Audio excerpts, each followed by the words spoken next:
नमस्कार मित्रों, स्वागत करता हूं मैं आप सभी का अपने चैनल इंग्लिश डोज विद अभी में। तो आइए मित्रों, आज मैं आपके लिए पार्ट्स ऑफ स्पीच का चौथा प्रकार वर्ब और उसके प्रकारों के साथ आप सभी को लेकर के चलूंगा आगे की ओर। और मैं आपको बता दूं, इसके पहले मैंने 3 टाइप और बनाए हुए हैं जो कि वर्ब, प्रोनाउन और एडजेक्टिव हैं। तो आप चाहें तो उनको भी डिस्क्रिप्शन बॉक्स में दिए हुए लिंक से देख सकते हैं। तो मित्रों, ज़्यादा समय न लेते हुए आइए बढ़ता हूं मैं आज की वीडियो की तरफ। तो अब मैं आपको सबसे पहले बताऊं, अगर वर्ब की, तो वर्ब को सामान्य शब्दों में आपके सामने रखना चाहूँगा। तो आप इतना याद रखिए कि जो भी काम हम करते हैं, मतलब वर्ड्स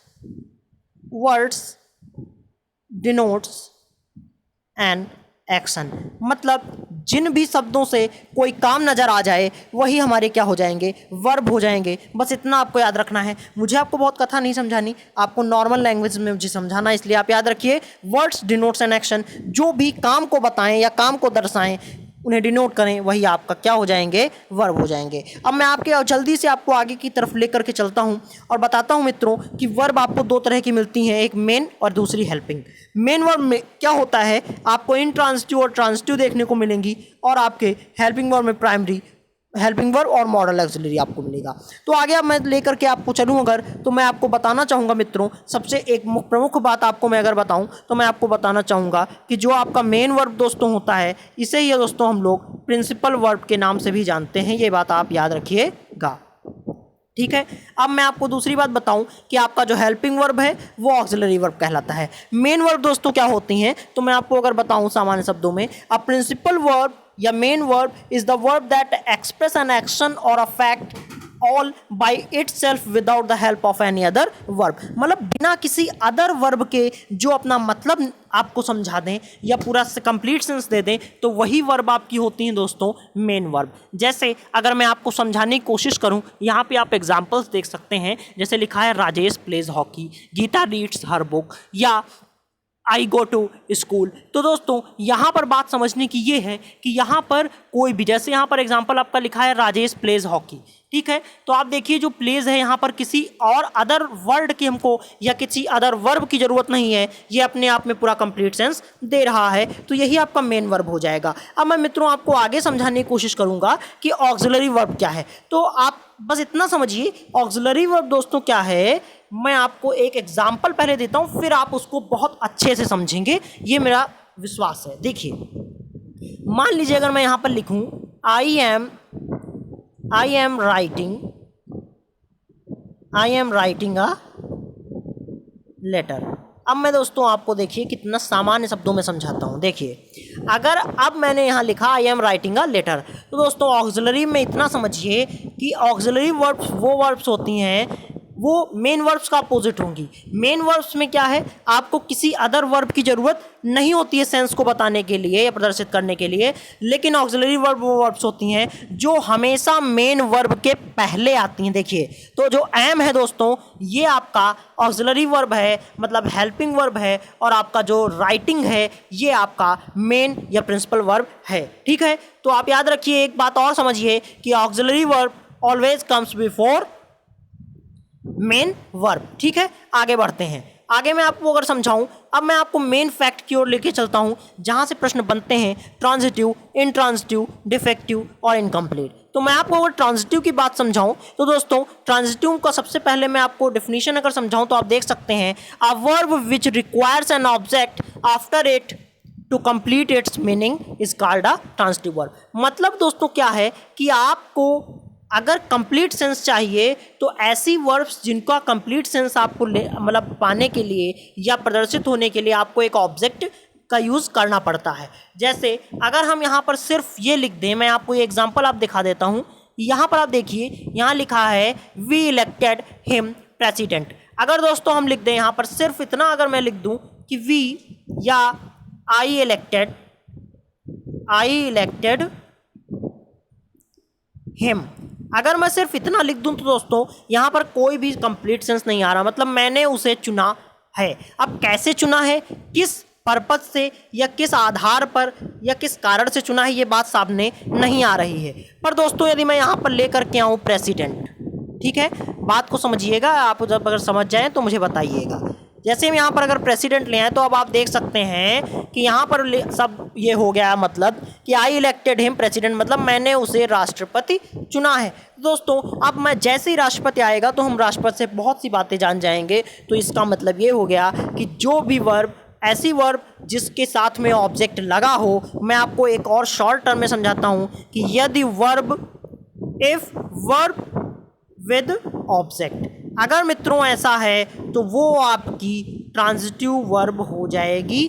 बस इतना आपको याद रखना है। अक्सर पेपर में पूछा जाता है कि विच इज ट्रांजिटिव वर्ब। यहाँ पर मान लीजिए 4 ऑप्शन आपको दे दिया जाएगा, आपसे पूछा जाएगा ट्रांजिटिव वर्ब कौन सा है इसमें से बताइए, तो आप ऐसे समझ सकते हैं। ठीक है, अब आगे लेकर चलता हूँ कोई इंट्रांजिटिव की ओर। तो मित्रों इंट्रांजिटिव क्या है, वो बिल्कुल इसका अपोजिट होता है। देखिए, a verb which doesn't require an object to complete its sense is called an intransitive verb and it makes complete sense by itself, मतलब वो अपने आप में पूरा मतलब अपने आप निकाल लेता है, मतलब प्रदर्शित कर देता है, उसे किसी ऑब्जेक्ट की ज़रूरत नहीं होती। जैसे आप एग्जांपल दे सकते हैं, ही सैट डाउन मतलब वह बैठ गया, राम इज़ कमिंग राम आ रहा है, रिवर्स फ्लो, या इस तरह से जो भी एग्जांपल्स हैं आप समझ सकते हैं। अगर मैं आपको एक इम्पॉर्टेंट फैक्ट पे दिखाऊं दोस्तों, तो मैं आपको ये बता दूं कि कभी कभी किसी वर्ब को ट्रांजिटिव या इंट्रांजिटिव कह देना गलत हो जाता है, क्योंकि कभी कभी ऐसा होता है कि मतलब कुछ वर्ब्स ऐसे हैं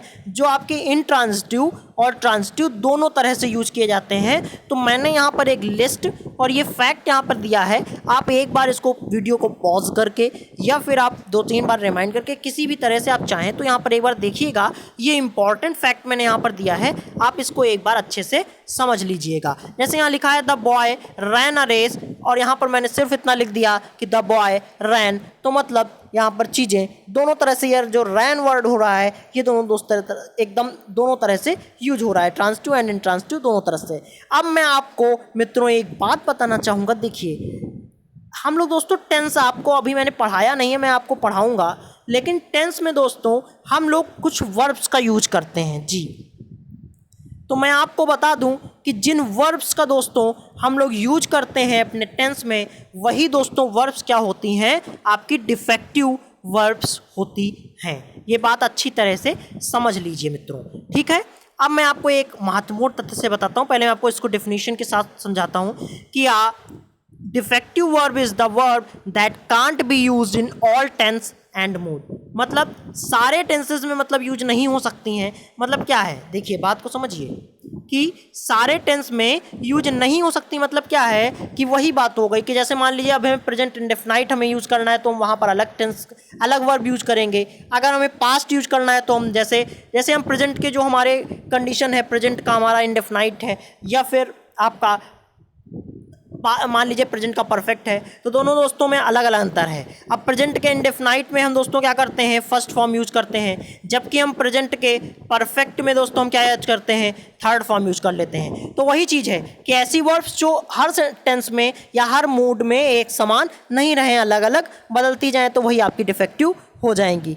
अब यहाँ पर मैंने कुछ एग्जाम्पल्स भी दे दिए हैं डिफेक्टिव यहाँ पर वर्ब्स के, तो आप उनको देख सकते हैं। ठीक है मित्रों, ये बात आप यहाँ से देखिएगा क्या कि will, shall, can, may, must, need, dare, ought to या फिर यूज टू, ये सब ऐसे ही वर्ब्स हैं। अगर मैं आपको आगे की तरफ लेके चलूँ और मैं यहाँ पे आपको दिखाऊँ इनकम्प्लीट वर्ब्स के बारे में, तो इनकम्प्लीट वर्ब्स दोस्तों क्या होती हैं, an incomplete verb is the verb that need some word और words to complete its predicate. मतलब क्या है कि आपको ये ऐसी वर्ब्स होती हैं जहाँ पर आपको मतलब पूरा मतलब निकालने के लिए, कंप्लीट सेंस के लिए अदर वर्ड का यूज करना पड़ता है, अदर वर्ड आपको यूज करने पड़ते हैं। जैसे मैं आपको दिखाऊं तो यहाँ पर मैं अगर हम सिर्फ लिख दें, यहाँ पर अगर हम सिर्फ इतना लिख दें, मान लीजिए द पुलिस फाउंड, तो यहाँ पर बात सिर्फ इतनी आई कि पुलिस ने पाया। क्या पाया दोस्तों, पुलिस ने, ये बात क्लियर नहीं है। लेकिन अगर हम लिख दें फाउंड हिम गिल्टी, तो मतलब क्या है कि पुलिस ने उसे दोषी पाया। तो यहाँ पर दोस्तों ये जो वर्ड यहाँ पर लास्ट में आ गया, इसने पूरा एक क्लियर सेंस, कंप्लीट सेंस दिया है। ठीक है, और मैं एक बात आपको बताना चाहूँगी, जो वर्ड ये बाद में आ जाते हैं यही दोस्तों इसके कॉम्प्लीमेंट कहलाते हैं, मतलब जो गिल्टी वर्ड है इसका कॉम्प्लीमेंट है। आगे लेके चलूँ आपको कॉजेटिव वर्ब के बारे में। तो पॉजिटिव वर्ब को दोस्तों हिंदी में आप देख सकते हैं क्या कहते हैं, प्रेरणार्थक क्रियाएं। मतलब अगर मैं आपको सामान्य शब्दों में ये समझाऊं तो मैं आपको ये बताना चाहूँगा कि क्या होती हैं दोस्तों। प्रेरणार्थक क्रियाएं वो होती हैं या पॉजिटिव वर्ब्स जिनमें दोस्तों जो सब्जेक्ट है हमारा, मतलब एक तरीके से वो काम स्वयं नहीं करता, वो किसी और से काम करवाता है। जैसे देखिए यहाँ पर मैं कुछ एग्जाम्पल्स भी मैंने दिए हैं और चीज़ें आपको समझाने के लिए मैंने रूल्स भी यहाँ पर मेंशन किए हैं। अब मैं आपको बता दूं पहले कुछ इंपॉर्टेंट फैक्ट कि गेट और हैव के साथ हमेशा थर्ड फॉर्म आती है, ये बात आप बिल्कुल 100% समझ लीजिए। मेक और हेल्प के साथ में फर्स्ट फॉर्म आती है। कॉज के साथ में दोस्तों हमेशा टू इन्फिनेटिव वर्ब आपकी आएगी, ये बात हमेशा आप याद रखिए। और ये इंपॉर्टेंट सेक्शन है इसलिए मैंने यहाँ से इसको लिया है पूरा डीपली। अब मैं आपको एक बात समझाने की कोशिश करूँगा, ये कि आप एक बात समझ लिए, पॉजिटिव का मतलब मान लीजिए अभी हमें किसी से कहना है कि जाइए और प्रिंसिपल सर से साइन करवा के आइए। तो मित्रों जो मेन वर्क आपका है साइन करना, तो दोस्तों वो साइन करने का काम आप नहीं करेंगे बल्कि आप किसी और से करवा रहे हैं, आपने अपने प्रिंसिपल सर से। तो मतलब ये हो गया कि जहाँ पर आप काम स्वयं न करते हों बल्कि किसी और से करवाएं तो दोस्तों वो आपका पॉजिटिव वर्ब हो जाएगा। मैं यहाँ पर आप देख सकते हैं get, cause, make, help, have, ये सब आपके कैसे पॉजिटिव वर्ब्स होते हैं। तो अब इस चीज़ को भी आप याद रखिएगा। आप यहाँ पर आगे भी देख सकते हैं, आगे के मैंने कुछ इंपॉर्टेंट फैक्ट्स यहाँ पर दिए हैं कि मैंने आपको बता ही दिया कि आपको कॉज के बाद इन्फिनेटिव या फिर किसके साथ में कैसा यूज करना है वर्ब। ये आप अक्सर दोस्तों करेक्ट या एरर वाले जो पार्ट होते हैं उनमें ये क्वेश्चंस पूछ लिए जाते हैं, इसलिए मैंने यहाँ पे एक रूल के अकॉर्डिंग आपको ये चीज़ समझाने की कोशिश की है। अब मैं यहाँ पर आपको दिखाता हूँ, देखिए यहाँ लिखा I got this house built by him, मैंने यह घर उससे बनवाया। ठीक है, तो ये कुछ एग्जाम्पल्स यहाँ पर हैं, आप अच्छे से समझिएगा। और मैंने एग्जाम्पल्स यहाँ पर इसलिए लिखे हैं क्योंकि ये बहुत ही सामान्य से एग्जाम्पल्स हैं। अभी मैंने देखिए आपको एक एग्जाम्पल दिया, मैंने प्रिंसिपल सर का एग्जाम्पल लिया। यहाँ देखिए प्रधान जी के बारे में लिखा है कि इस पत्र पर प्रधान जी के हस्ताक्षर करवाओ, get this letter signed by the president, है ना। तो मतलब वही चीज़ है दोस्तों कि जहाँ पर देखिए साइन करने का जो मेन काम है वो आप नहीं करते हैं, आप किसी और से करवा रहे हैं।